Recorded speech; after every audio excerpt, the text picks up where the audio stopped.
Fazei tudo para a glória de Deus. Foi assim que Paulo escreveu na sua primeira carta aos Coríntios, no capítulo 10, e também avançando no primeiro versículo do capítulo 11, dizendo que ele era um imitador de Cristo. E se ele era um imitador de Cristo e diz aos coríntios para que façam tudo para a glória de Deus, e sendo imitador de Cristo é porque ele aponta para Cristo, aquele que Deus nos deu para que pudéssemos, através dele, aprender com ele, para honrar, glorificar e exaltar o nome do nosso Senhor. E é assim que fazemos nesta noite, deste dia reservado para o culto que é do Senhor. Então a ele toda a honra, toda a glória, todo o louvor, toda a majestade, e tudo o que fizermos aqui neste culto, que seja para a honra e glória dele mesmo. Tudo o que fizermos nessa noite, as orações, os louvores, a mensagem que ouviremos, tudo o que fizermos neste culto, seja para a honra e glória do nosso Senhor. Então vamos orar, adorando o Senhor na beleza da sua santidade, da sua soberania, do seu poder e da sua majestade. Senhor Deus, amado e bendito, nós damos graças ao Senhor por mais essa oportunidade de estarmos na sua presença para glorificar, exaltar e bendizer o seu nome. E fazemos isso com toda a nossa vida, com todo o nosso coração, disposto a louvar, a bendizer e a servir ao Senhor. Pai, conduz a nossa vida para a tua honra, conduz a nossa vida para a tua glória, para teu louvor, para a tua majestade. Senhor, tudo o que nós fizermos, não somente neste momento de culto, mas durante toda a semana, durante toda a nossa vida, tudo aquilo que fizermos, que volte ao Senhor, como forma de louvor, como forma de gratidão do nosso coração, às tuas santas, belas e benditas misericórdias e graças sobre a nossa vida. Portanto, Senhor, receba no teu trono de graça toda a expressão do nosso coração, que faz agora uma expressão de louvor, de adoração, de cântico ao teu nome. Assim, Pai, recebe a cada um de nós. Nós fazemos essa oração em nome de Jesus. Amém e amém. Que Deus assim nos abençoe e nos guarde e conduza todo este momento para a sua própria glória. Amém.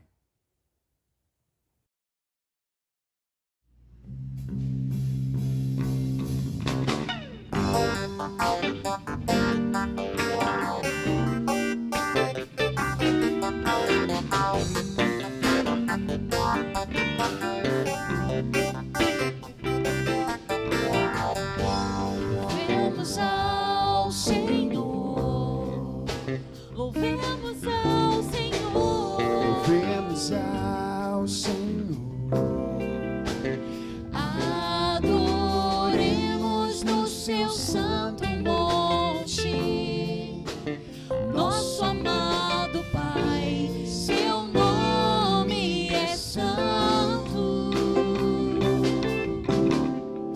louvemos ao Senhor, Louvemos ao Senhor, louvemos ao Senhor, adoremos no seu santo monte, nosso amado Pai, seu nome é santo.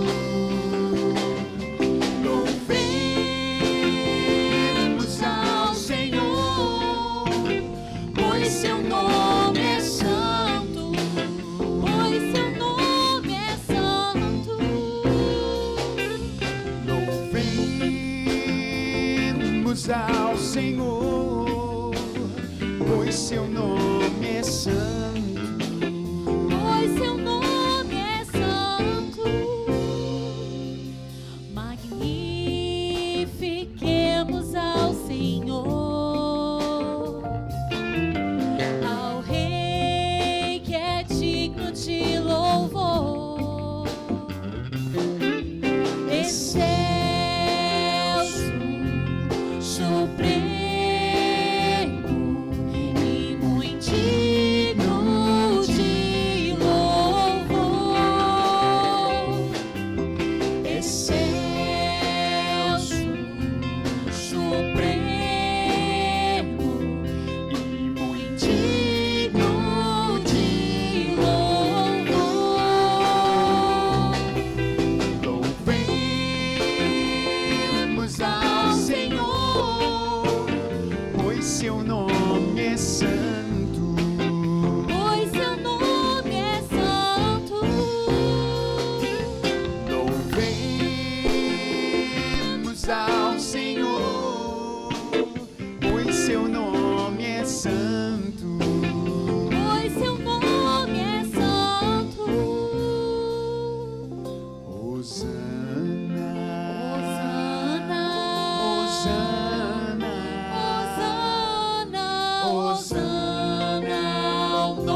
Cristo é a nossa vida, o motivo do louvor em nosso novo coração.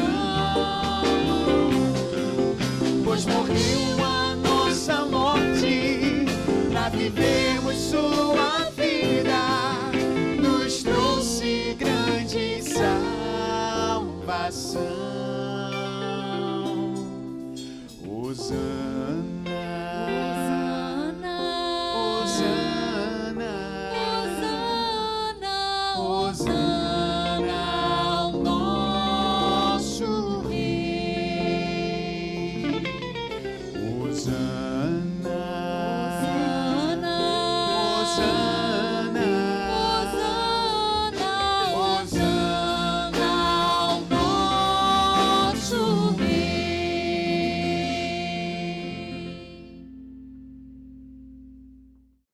Boa noite, irmãos. Chegamos no momento do culto, que é o momento de contrição. E talvez essa seja uma palavrinha um pouco difícil de entender, mas se você buscar no dicionário, você vai ver que ela tem uma íntima relação ao nosso relacionamento com Deus. E ela se refere à atitude de arrependimento que a gente tem que ter diante de um Deus que é totalmente santo. Então, para refletir sobre isso, eu quero convidar você a abrir a sua Bíblia lá em Atos, no capítulo 3, versículo 19, onde nós vamos ler um pequeno trecho do sermão de Pedro. Então, Atos 3, versículo 19, diz assim: portanto, arrependam-se e se convertam, para que sejam cancelados os seus pecados. O arrependimento faz parte da mensagem do Evangelho. O Evangelho nos diz de um Deus que se fez carne e morreu para perdoar os nossos pecados. Pedro, após pregar essa mensagem, foi preso. Foi preso porque ele estava falando para aqueles homens que eles pecaram e necessitavam se arrepender para estarem na presença de Deus. Nós cremos num Deus que é misericordioso e nos perdoa. Nós cremos num Deus que morreu numa cruz e ressuscitou ao terceiro dia para perdoar os nossos pecados. Então, convido você nesse momento a refletir um pouco sobre a sua semana. Refletir se você tomou alguma atitude que você sabe que ofende a Deus. Muitas vezes nós chegamos nesse momento e fazemos uma oração um pouco genérica. Falamos simplesmente para Deus nos perdoar dos nossos pecados. Porém, não confessamos os nossos pecados diante de Deus. Então, aproveite esse momento de oração que nós vamos ter agora para poder colocar diante de Deus aquilo que está no seu coração. Oremos. Senhor nosso Pai, nosso Deus, muito obrigado, Pai, porque o Senhor é um Deus de amor. Muito obrigado porque o Senhor perdoa os nossos pecados. E é por isso que nós estamos aqui agora para te pedir perdão, meu Deus. Perdão porque pecamos, desviamos a nossa face de Ti, andamos por caminhos muitas vezes tortuosos. Perdão, Pai. Te pedimos para que o Senhor nos corrija o nosso coração para que nós possamos andar de acordo com a Tua palavra, de acordo com o Teu chamado, Pai, que nós possamos glorificar de fato o Seu nome, Deus. Sê conosco, Pai. Sê conosco nesse momento de culto, aceita a nossa adoração, Pai. Sabemos que não somos dignos do Senhor, mas o Senhor nos chamou. Obrigado, Pai, obrigado pelo sangue de Cristo na cruz, que nós possamos andar de maneira digna daquele que morreu por nós, Pai. É isso que eu te peço e oro em nome de Jesus. Amém. Graças a Deus que nos abençoa e nos recebe como seus filhos.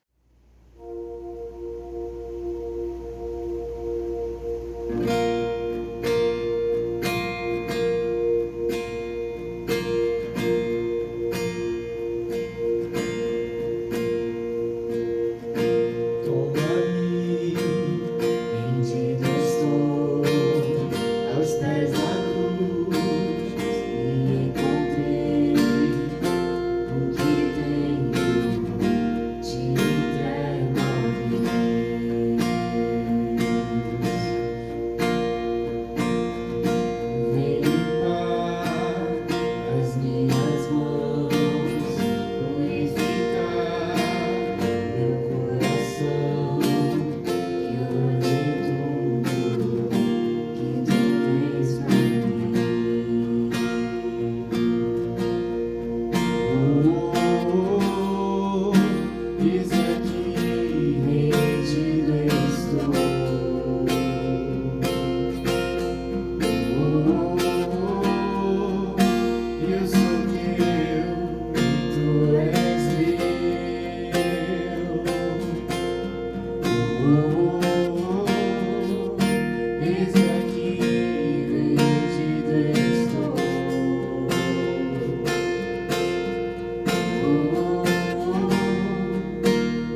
limpar as minhas mãos, purificar meu coração, que eu ande em tudo que tu tens pra mim.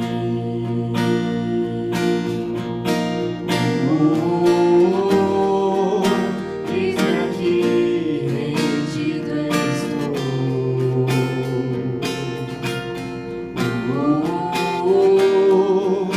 Eu sou teu e tu és meu.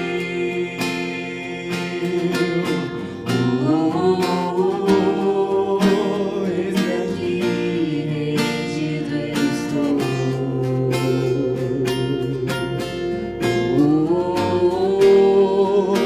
Eu sou teu e tu és meu.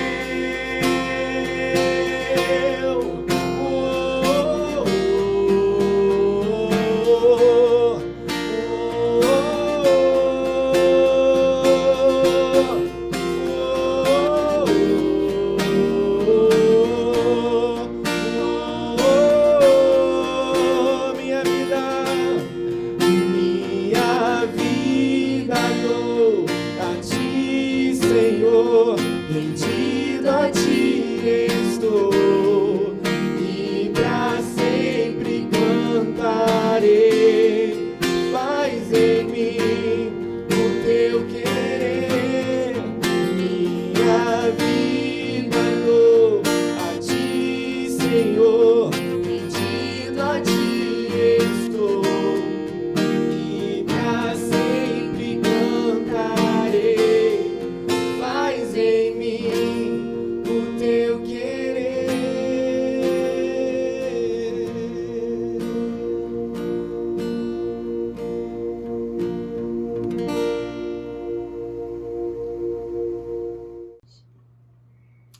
Irmãos, a palavra nos diz que tudo vem do Senhor e das próprias mãos dele a gente dá a ele.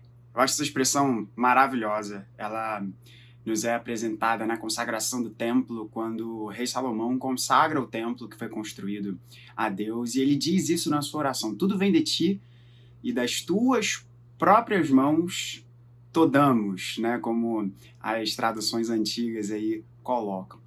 Eu acho interessante essa passagem porque ela diz exatamente o pensamento que eu e você temos que ter em relação aos recursos que nós temos. Tudo que Deus nos dá, tudo que nós somos chamados à administração, vem do Senhor. E quando a gente, no exercício de fidelidade, em resposta à generosidade, graça e misericórdia de Deus, quando a gente dá algo que é do Senhor e nos foi dado por Ele mesmo. Eu acho muito bacana essa perspectiva porque ela nos deixa claro que nós somos administradores. Nós não somos donos de nada. Mas aquele que é dono de tudo nos chamou para um relacionamento com Ele e nos dá a bênção de sermos administradores. Então, você está vendo aí na sua tela, na sua televisão, no seu celular, no seu computador, enfim, as informações de conta bancária para você exercer a fidelidade. E que Deus seja servido em usar esses recursos, que Deus continue a abençoar a sua vida e tenha essa perspectiva.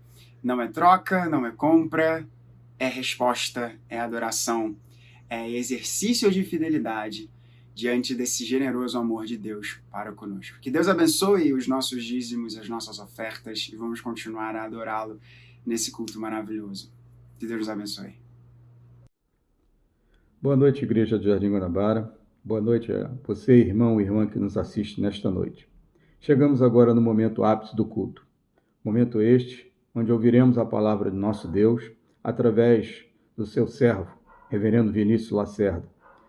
Ouviremos a mensagem que o Senhor, o Espírito Santo já colocou no seu coração e Ele está trazendo nesta noite para nós. Que você possa estar aí acompanhando cada leitura bíblica, cada palavra, cada momento. Pare o que está fazendo, preste atenção, porque a mensagem ela é importante para a vida de cada cristão, para a vida de todos aqueles que querem crescer e que querem cada vez mais se aproximar de Deus. Vamos orar, pedindo iluminação do Espírito Santo. Santo e eterno Deus, nós queremos te pedir, Senhor, a iluminação através do teu servo, reverendo Vinícius. que Tu possas, ó Pai, estar iluminando as nossas mentes, os nossos corações, para podermos entender aquela mensagem que Tu já colocaste no coração do Teu servo e está preparada para nós nesta noite. Que possamos ouvi-la, que possamos, Senhor, absorvê-la, que possamos aplicar em nossas vidas. Nós Te agradecemos porque sabemos que temos valorosos servos Teus que foram chamados para trazer a Tua palavra. E o reverendo Vinícius, Senhor, tem se dedicado bastante na Tua obra, não só na propagação da Tua palavra, mas também na propagação do Teu Evangelho em todos os lugares que ele tem visitado e tem se encaminhado. Nós pedimos a bênção sobre a vida dele e que o Senhor possa ser, durante todo este momento conosco, para estarmos atentos, com os nossos ouvidos abertos e as nossas mentes livres para entender aquilo que Tu tens preparado para nós. Oramos e Te agradecemos tudo isso no nome santo do Teu Filho amado Jesus. Amém, Senhor. Que Deus nos abençoe e que possamos ter uma continuidade deste culto através da mensagem pelo reverendo Vinícius. Muito obrigado. A graça e a paz do nosso Senhor Jesus, amados irmãos, que Deus abençoe muito a vida e a família de cada um de vocês. Chegamos a esse momento tão importante, momento central do nosso culto, momento onde vamos meditar, ler, ouvir a respeito da Palavra de Deus, o que a sua verdade, que é a Bíblia Sagrada, que são as Escrituras, tem a nos dizer, tem a transformar o nosso coração com a mensagem deste culto desta noite. Culto este que é véspera do Natal, nesse dia tão importante, no domingo que antecede ao Natal, que será já na próxima quinta-feira. Que Deus assim nos abençoe, que Deus assim fale conosco através desse Natal Luz, através da chegada da luz do mundo aos nossos corações, no nascimento de Jesus Cristo na vida de cada um de nós. E é a respeito disso que eu quero conversar com vocês. É Natal, é Evangelho, boas novas de salvação que chegaram ao coração da humanidade. Uma mensagem do Evangelho que modifica todo aquele que é encontrado por essa luz, que é alcançado por essa luz do mundo, que é Cristo Jesus, esperança da glória. Por isso eu quero lhe convidar a abrir justamente no Evangelho de Mateus, a palavra de Deus, onde nós vamos ler do capítulo 1, nós vamos ler o versículo de 1 até o versículo 6 e leremos também os versículos 16 e 17. Então, Mateus 1, do versículo 1 até o 6º versículo, e depois nós pulamos para o 16 e para o 17. Eu vou ler na Nova Almeida Atualizada. Você que nos visita, você é muito bem-vindo. Acompanhe a leitura, ouvindo a palavra de Deus. E se você tem uma Bíblia, você pode abrir a sua Bíblia ou ligar a sua Bíblia.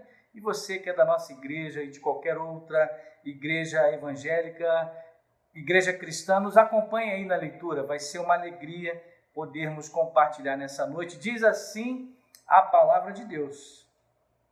A genealogia de Jesus Cristo. Livro da genealogia de Jesus Cristo, filho de Davi, filho de Abraão. Abraão gerou Isaque, Isaque gerou Jacó, Jacó gerou Judá e os seus irmãos. Judá gerou a Pérez e Zera, cuja mãe foi Tamar. Pérez gerou Esrom, Esrom gerou Arão, Arão gerou Aminadab, Aminadab gerou Naasson, Naasson gerou Salmão, Salmão gerou Boaz, cuja mãe foi Raabe. Boaz gerou Obed, cuja mãe foi Ruth, e Obed gerou Jessé. Jessé gerou o rei Davi, e o rei Davi gerou Salomão, cuja mãe foi aquela que tinha sido mulher de Urias. Versículos 16 e 17. E Jacó gerou José, marido de Maria, da qual nasceu Jesus, que se chama o Cristo.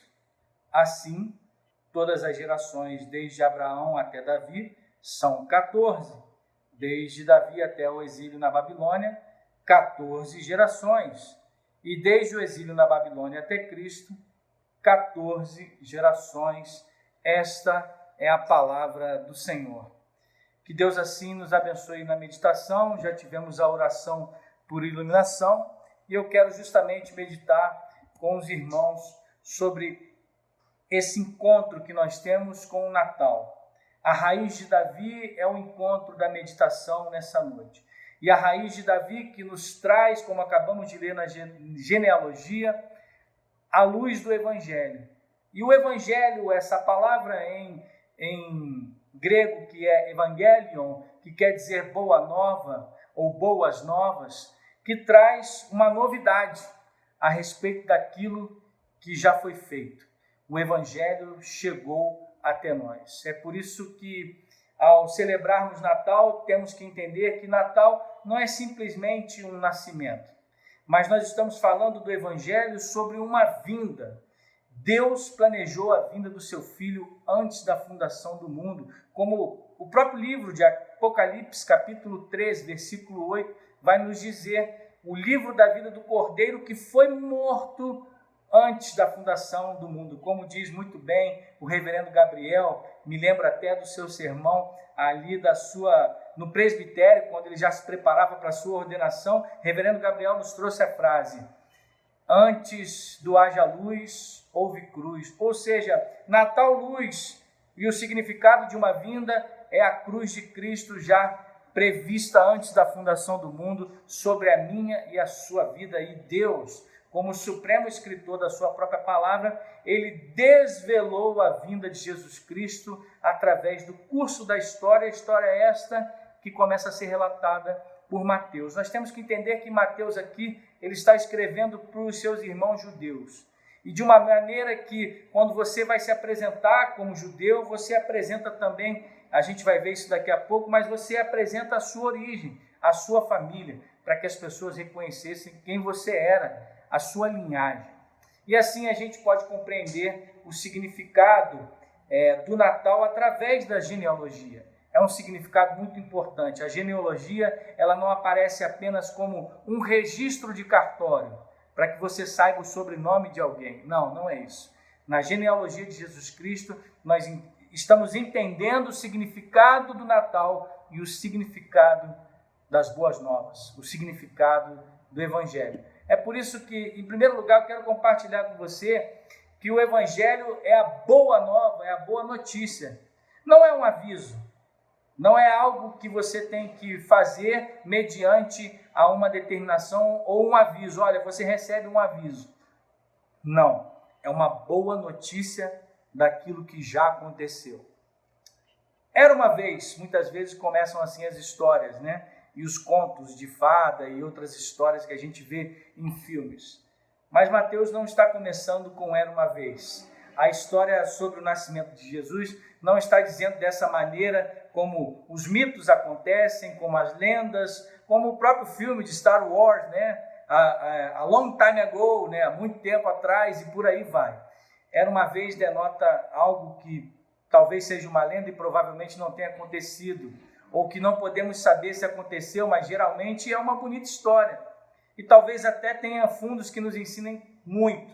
Mas Mateus não está fazendo assim. Mateus ele está falando a verdade. Esta é a genealogia de Jesus. Ou seja, algo concreto, algo que está fundamentado, de que Jesus é real e verdadeiro na história. Jesus não é uma metáfora, Jesus não é um conto.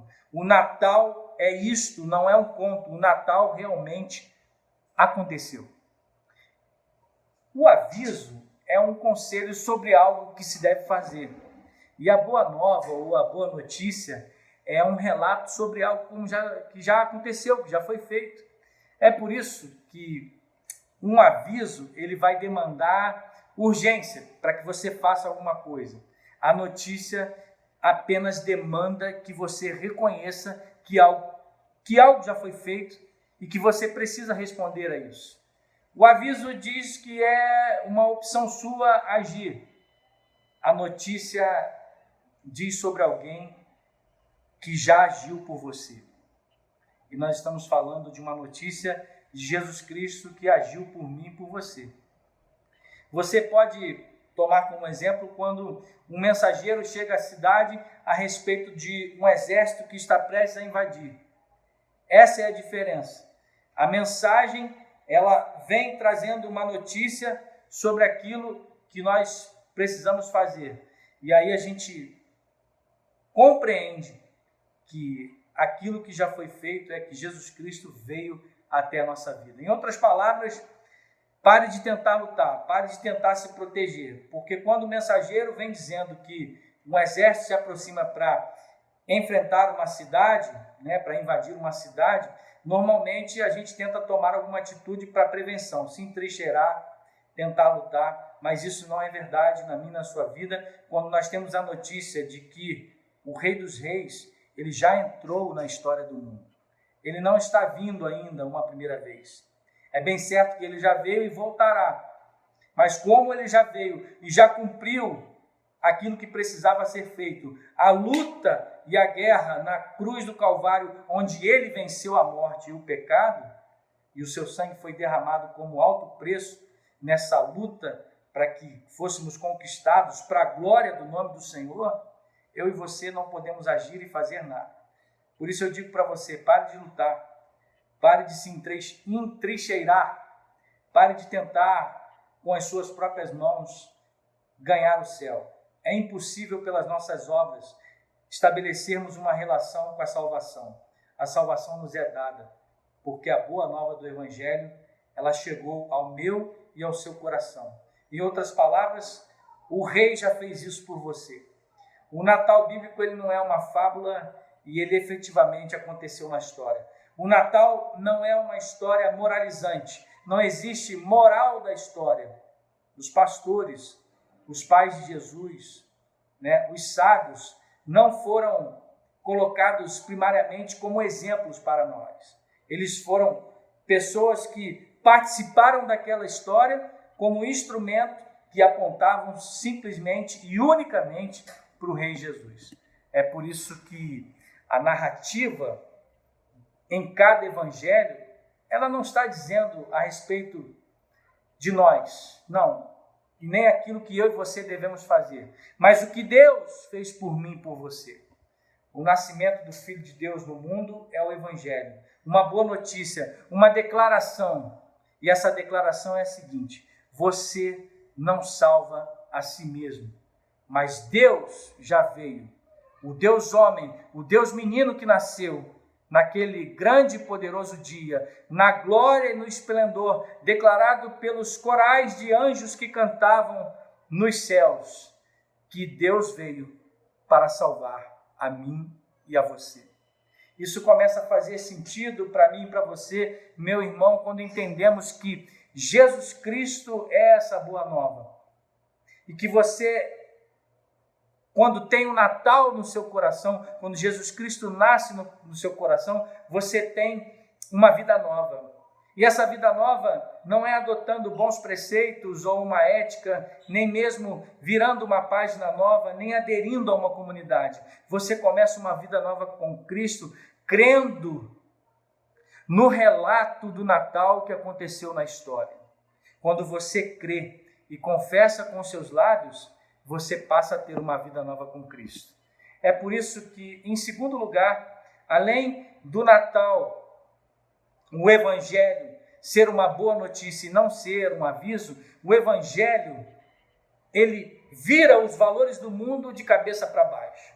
Além de ser uma boa notícia e não um aviso, o Evangelho vira os valores do mundo de cabeça para baixo. Você vai perceber, meu irmão e minha irmã, que Mateus 1, além de ser uma genealogia, ele também é uma apresentação.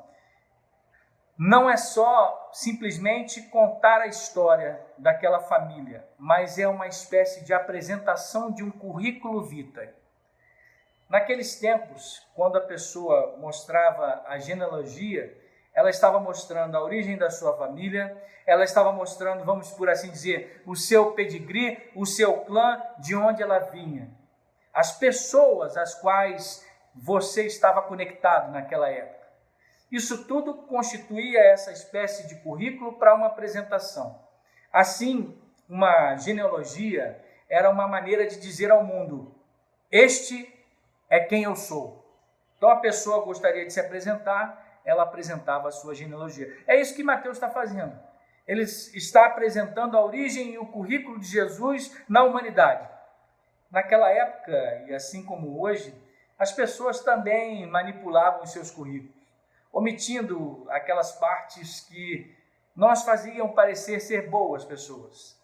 Sabe aquele parente com que você não gosta de se relacionar? Sabe aquele parente que tem algum tipo de problema ou dificuldade que você tem vergonha e não gostaria de apresentar às pessoas? Aquele tio, aquela nora, aquela sogra, aquele primo, aquele irmão que tem algum tipo de problema e que quando você chega perto de uma outra pessoa, você não gostaria de falar dessa pessoa, desse seu parente? Pois é, as pessoas omitiam muitas vezes nas suas genealogias esses tipos de pessoas problemáticas para que, vamos dizer assim, o seu pedigree fosse perfeito, para que o seu currículo fosse inabalável.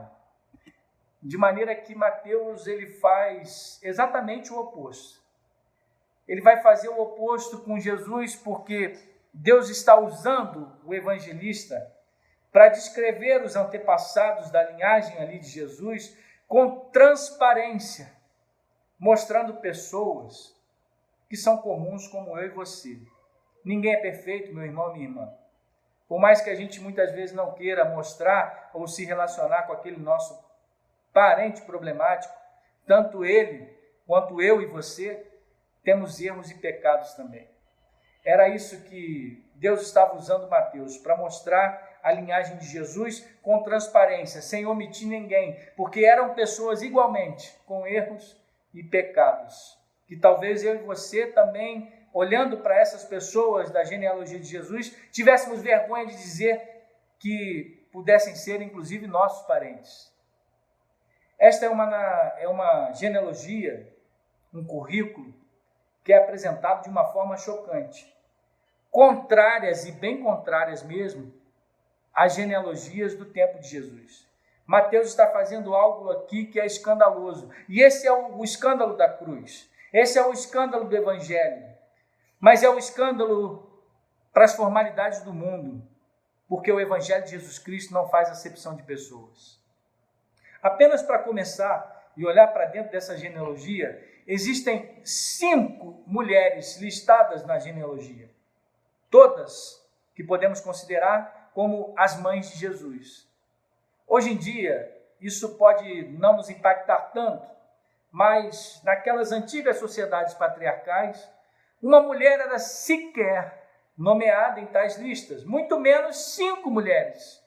Apenas os homens eram nomeados nas genealogias. Na apresentação desse currículo, bem nos mostra também os evangelhos, quando que na multiplicação dos 5 pães e 2 peixes, apenas são listados 5.000 homens, mulheres e crianças não aparecem. Ou seja, as mulheres, as crianças e todas as outras pessoas, como estrangeiros, por exemplo, não eram colocados, não eram listados, não eram apresentados.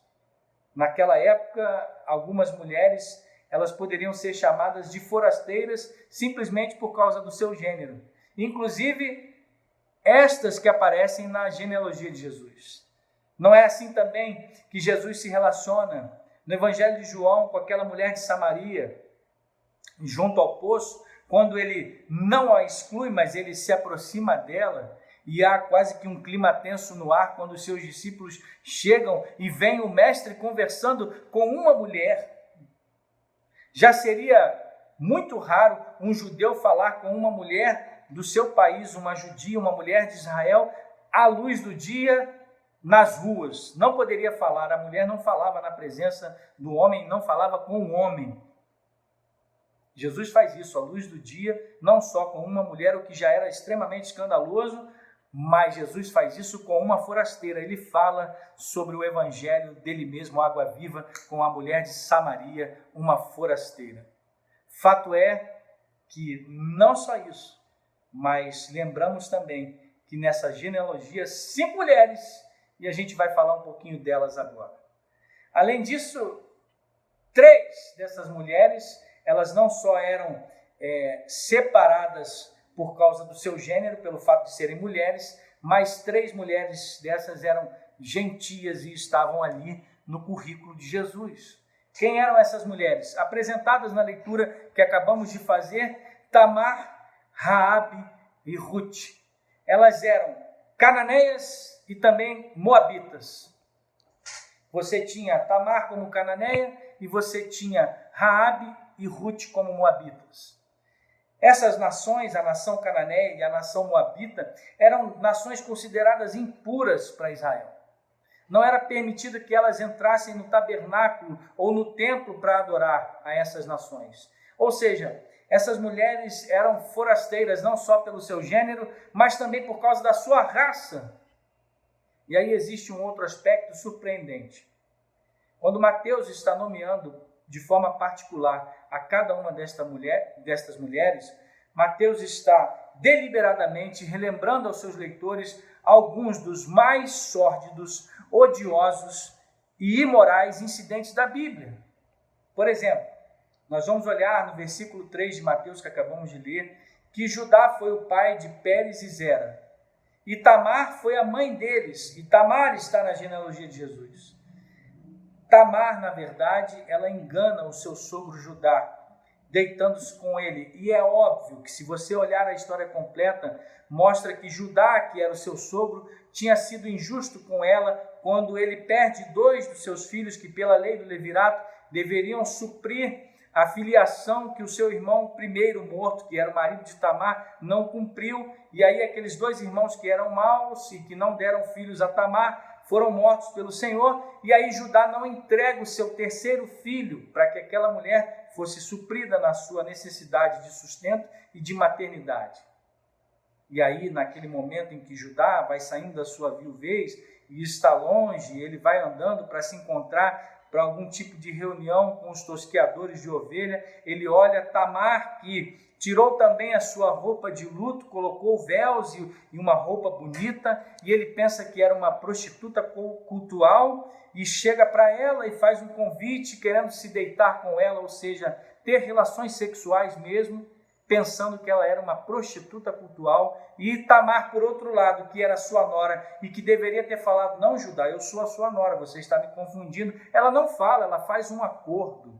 Ela fala: tá bom, o que você vai me dar em troca? Ele diz: não, depois eu te mando um cabrito. Aí ela: mas eu preciso de uma garantia. E o que você quer? Me dá o seu selo da família, me dá o seu cordão e me dá o seu cajado. E vira uma confusão. E no final a vergonha aparece sobre a vida de Judá. Isso sem a gente poder entrar em muitos detalhes por causa do tempo, enquanto seu irmão José, que Judá havia permitido ser vendido como escravo no Egito, estava na prisão justamente por não se deitar com a mulher do seu patrão. Judá estava se deitando com a sua nora, achando que era uma prostituta. O irmão mais velho, que tinha dinheiro, era livre, estava em pecado. José, que era o irmão mais novo, que estava escravo, não tinha dinheiro, estava preso, honrava o nome do Senhor. Isso é só um parênteses, mas para você perceber que na genealogia de Jesus existe ali um incesto.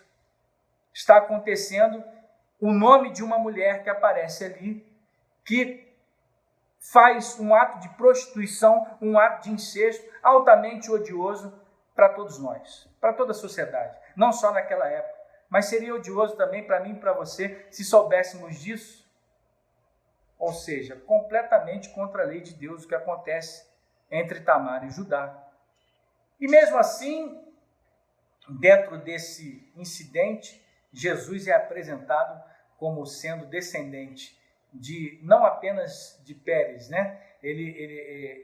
O autor faz questão de relatar Jesus sendo descendente de Pérez, e ele inclui os 2, Pérez e Zera, para poder deixar bem claro que é Judá e Tamar dessa relação que são os pais de Pérez e Zera. Ou seja, para que as pessoas pudessem ter certeza da história em que Mateus estava falando. É isso mesmo. Ele é descendente de Pérez, mas é o irmão de Zera, que são os filhos do incesto de Judá e Tamar. Para deixar vivo a mente dos leitores, foi dessa família disfuncional que o Messias veio. É dessa família disfuncional que vem a linhagem do Natal Luz. Agora veja, Não somente isso, mas o versículo 5, lembre-se de quem foi Raabe. Ela não foi só uma forasteira por causa da sua origem, pelo fato dela ser uma mulher cananeia. Mas Raabe era a prostituta da muralha. Quando os espias vão ali para verificar a cidade de Jericó, na caminhada de Josué em rumo à terra prometida, Raabe, aquela mulher, acolhe os espias e ela era uma prostituta. É bem certo que há um acordo, porque ela salva a vida dos espias contra os soldados de Jericó, que faziam a busca a respeito dos espias que estavam invadindo aquele território ali, justamente para fazer uma espionagem para o povo de Israel. Aquela mulher faz uma relação e ela sabia quem era o Deus de Israel. E ela disse, por favor, me preservem. E aí eles fazem um acordo para colocar um fio escarlate na janela da casa de Raabe, no alto daquela muralha, e depois aquela mulher é salva, representando a salvação em Deus e trazida para dentro da família do povo de Deus. Ou seja, inclusa na genealogia de Jesus, tem Raabe, uma prostituta. Mas, além disso, talvez seja muito interessante também a gente olhar um pouquinho mais para frente as outras mulheres. Mas não podemos deixar de destacar que essa Raabe é a mãe de Boaz. E Boaz é aquele que se casa com Ruth. E Ruth é outra mulher na genealogia de Jesus, que é uma moabita, uma forasteira, totalmente rejeitada, viúva, que ninguém queria se casar. E Boaz, que era, acabamos de ter esse ano, a nossa série de sermões a respeito do livro de Ruth, recomendo que você vá lá dar uma olhada, que foi muito interessante, mas veja o detalhe. Raabe, a prostituta da muralha, era a mãe de Boaz, que estava no meio do povo de Deus, porque Raabe se casou com Salmão, que era alguém do povo de Deus, e eles geraram Boaz. E Boaz era um dos caras mais ricos da cidade. Boaz era o fazendeiro mais próspero da cidade. Ele era o partidão da cidade, por assim dizer, entre as mulheres lá. Ele devia ser um cara muito desejado, porque além de ser o partidão da cidade, ele era solteiro, ele era um dos fazendeiros mais ricos, devia ter o cavalo do ano lá, um corcel negro, e ao mesmo tempo ele era solteiro. Mas a história de Ruth nos mostra que ele era o resgatador, que faz justamente o resgate de Ruth e Noemi. E ele se casa com Ruth sendo uma moabita. Boaz, um tipo de Cristo. Era por isso que nenhum judeu daquela cidade, de forma preconceituosa, queria entregar a sua filha em casamento, ainda mais mesmo sendo o melhor partidão lá da cidade. Porque nenhum judeu queria ver na praça, caso entregasse a sua filha em casamento para Boaz, e eles tivessem um filho, ninguém ia querer ouvir a seguinte frase daquela criança correndo na praça: ali vai o neto da prostituta, o neto de Raabe. Era preconceito, mas mesmo assim, na linhagem de Jesus, é apresentada uma moabita, uma forasteira, que se casa com o filho da prostituta da muralha, e assim é gerado ali Obed, que Obed gera Jessé, e que gera Davi, o rei Davi, a raiz da tribo de Judá, onde é prometido que o seu trono jamais teria fim e que dali sairia o rei eterno de Israel, o Messias, o ungido, o prometido. E não termina por aí. Interessante em toda essa história também, e o contexto dessa genealogia, também está no versículo 6. Lá vai dizer que a linhagem de Jesus vem do rei Davi. Daí você pode pensar, agora sim, né? Agora alguém da realeza nessa genealogia. Agora o negócio vai ficar mais tranquilo, mais suave, porque até aqui só apresentou gente que deu problema. Gente com erro e com pecado. Daí você pode pensar, agora a história vai ficar bonitinha, dentro dos conformes. Mas Mateus, no entanto, ele está acrescentando para mim e para você que Davi era o pai de Salomão, cuja mãe era esposa de Urias. Se você não soubesse um pouco sobre a história da Bíblia, acharia isso estranho, Porém, não foi por engano que Mateus omitiu o nome de Betseba. Mateus, na verdade, ele está tocando no ponto nevrálgico da ferida de Davi, justamente para trazer à memória um capítulo trágico e terrível na história de Israel. Ele está dizendo, a mãe de Salomão era mulher de Urias, desse rei Davi, filho desse rei Davi. Mateus está nos convocando a rememorar esse capítulo trágico, quando Davi estava correndo por sua vida, quando Davi estava fugindo de Saul. Mateus está fazendo isso. Um parênteses aqui, Mateus está nos trazendo à memória quem era Urias. Davi, quando fugia do rei Saul, como eu estava dizendo, ele fugia e um grupo de homens saiu pelo deserto com Davi e ficou ao redor de Davi para protegê-lo e colocou esse grupo, as suas vidas na linha de frente para proteger a Davi. Esses homens eram chamados de os valentes ou os poderosos de Davi, homens que inclusive romperam o acampamento dos filisteus para buscar água para Davi quando Davi desejou beber do poço de Jerusalém. Eram esses homens, fiéis a Davi, e eles arriscavam a sua vida e faziam tudo por ele. E Urias era um desses melhores amigos de Davi, um amigo a quem Davi devia a sua vida. É só você consultar segundo livro de Samuel, capítulo 23, versículo 39. E mesmo assim, anos depois que Davi se tornou rei, Davi olhou para a esposa de Urias, Betseba. Ele viu aquela mulher da janela e quando Davi deveria estar trabalhando na frente do exército, no campo de batalha, sendo um rei operoso, ele estava no palácio, olhando para as coisas da vida, deixando a sua mente se distrair para longe da obra de Deus. E é quando ele vê aquela mulher, deseja, chama ela para o seu quarto, se deita com aquela mulher e daquela traição acontece uma gravidez. E para piorar, para que a coisa não viesse à tona, ele mais uma vez tenta tomar um jeitinho e manda e ordena que Urias fosse para a frente de batalha, onde vinham as piores espadas, as piores flechas, para que Urias assim morresse. Ou seja, Davi manda matar o seu melhor amigo, para poder se casar com a sua mulher e tentar consertar o seu erro. Ele fez isso e aquele bebê, lógico, depois morre. O profeta Natan tem que ter todo o cuidado para falar do pecado de Davi. E depois, um dos filhos de Davi com essa mulher, com Betseba, é Salomão, de quem Jesus é descendente. Veja, de uma família, e na verdade, Davi é um homem que tinha uma das famílias mais disfuncionais da Bíblia. Quiçá, Davi teve a família mais disfuncional de toda a terra. Filho que estuprou a filha, filho que queria matar o próprio pai, e depois o filho que é Absalão é assassinado, preso pelos cabelos naquela árvore. Quanto choro, quanto luto, quanto desastre. Mateus não fez pouco caso de Betseba. Ele não quis deixar o nome dela de fora simplesmente para fazer pouco caso.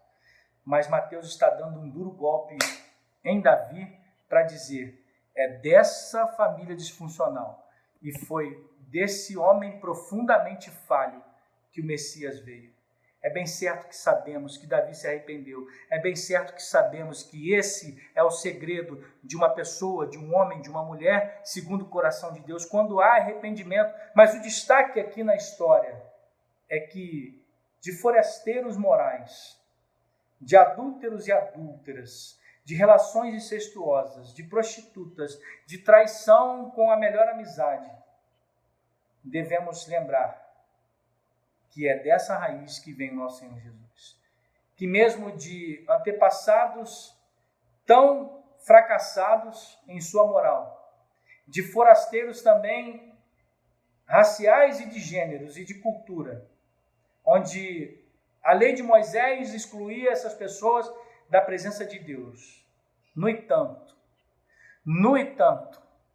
todas elas são reconhecidas publicamente como antepassados de Jesus, porque a graça do sangue de Cristo alcança todas essas pessoas quando há uma nova vida pelo amor e pela misericórdia de Deus. Quando essas pessoas, que se você for acompanhar a história, todas elas ali, acompanhando a história de cada uma delas, você vai perceber que elas foram alcançadas pelo arrependimento e pela graça de Deus. Olhando para Judá, inclusive, não é bem certo que quando ele chama José ao pé do ouvido, ele não está se arrependendo ali e dizendo, por favor, deixa eu levar Benjamim, senão eu vou deixar os cabelos brancos do meu pai descerem à sepultura com desonra. Por favor, e ele nem sabia que estava falando com José, achando que estava falando com o governador do Egito. Eu entendo como arrependimento ali, como a graça de Deus alcançando e salvando, inclusive Judá e da sua família. E depois, quando vem a bênção de Israel sobre a vida de Judá, é que dali sairia o leão que rugiria, o leão da tribo de Judá, Jesus Cristo, nosso Senhor. O que isso significa? Primeiro, nos mostra que pessoas que são excluídas pela cultura, pessoas que são excluídas por uma sociedade respeitável e até mesmo excluídas pela lei de Deus do Antigo Testamento, elas podem ser trazidas à família de Jesus, assim como eu e você, mesmo com erros e pecados, podemos ser trazidos à família de Deus. Não importa o seu pedigree, não importa a sua família, o que você fez, se você pecou, errou, se você traiu, seja o que você tenha feito. Se você se arrepende e acredita na graça de Jesus Cristo, a graça de Deus e o sangue de Jesus Cristo pode te purificar e te cobrir de todo pecado e te trazer a uma união à família de Deus. É por isso que venha até Jesus Cristo, independente de quem você é, do que você tenha feito. Não importa o quão moralmente manchado eu e você tenhamos sido. Jesus Cristo, nosso Senhor, como diz Isaías 1,18, Ele pode nos tornar mais alvos do que a neve, mais brancos do que a neve. Por isso, olhando para essa boa notícia que transforma os valores do mundo de cabeça para baixo, eu quero concluir dizendo que o Evangelho, a Boa Nova, o Natal é descanso definitivo. Finalmente, nós aprendemos na genealogia de Jesus Cristo que Ele é o descanso para mim e para você. No Natal da Boa Notícia do Evangelho Luz, nós podemos entender que nas contagens dessas gerações, nós encontramos o descanso no Senhor. Mateus 1,17 vai nos dizer que ali haviam 14 gerações, de Abraão até Davi, 14 de Davi até o exílio na Babilônia e 14 depois do exílio até Cristo. Assim, houve 6 partes de 7 gerações. E isso faz de Jesus o começo do 7º 7. O que é isso? Na Bíblia, o número 7 é altamente significativo, porque, como Gênesis nos diz, Deus descansou no 7º dia. O que isso quer dizer? Na Bíblia, esse momento da lei mosaica, a cada 7 anos, o fazendeiro ele deveria deixar a terra repousar para dar uma chance para essa terra se reabastecer, ou seja, restabelecer os seus nutrientes, para que houvesse descanso, para aí sim depois um novo recomeço de plantio. Ou seja, o 7º ano representava o descanso.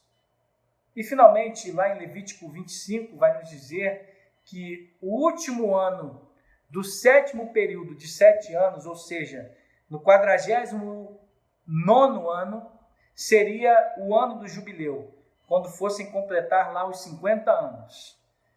Esse ano aceitável do Senhor, que é profetizado também em Isaías 61, 1 e 2.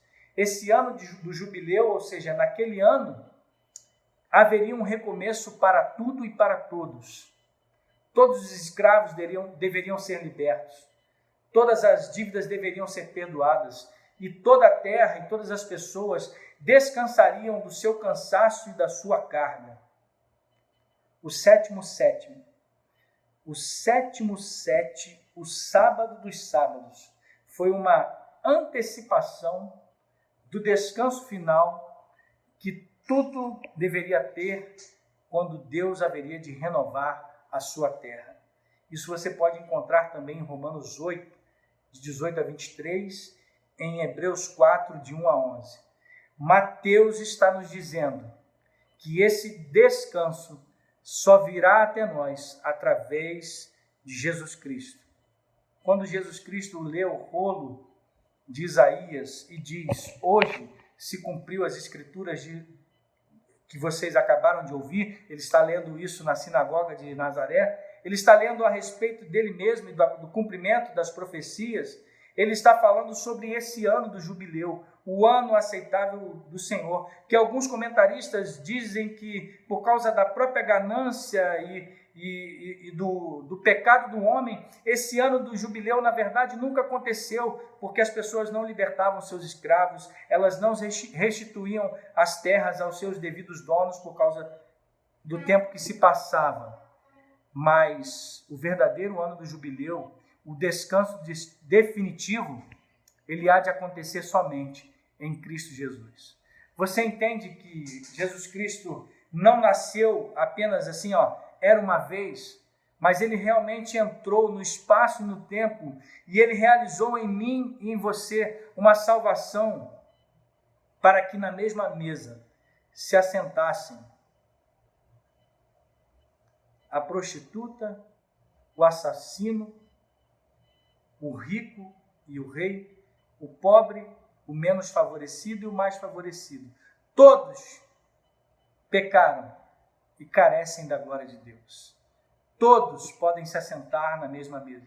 Se você acredita nisso, você agora mesmo pode começar a provar desse descanso definitivo.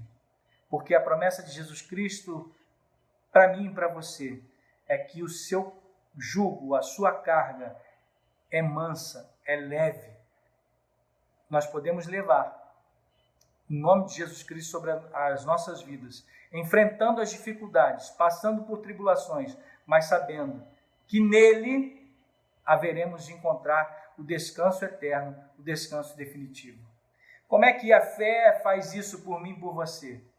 Essa é uma maneira. É você, em Jesus, deixar de tentar de salvar a si mesmo, porque sabe que realmente o que importa para mim e para você é que no final, se você é um fracassado ou se você é um rei, você só consegue a salvação através de Jesus Cristo.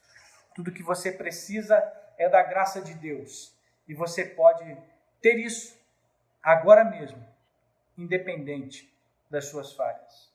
Depois de conhecê-lo, você pode viver uma vida nova.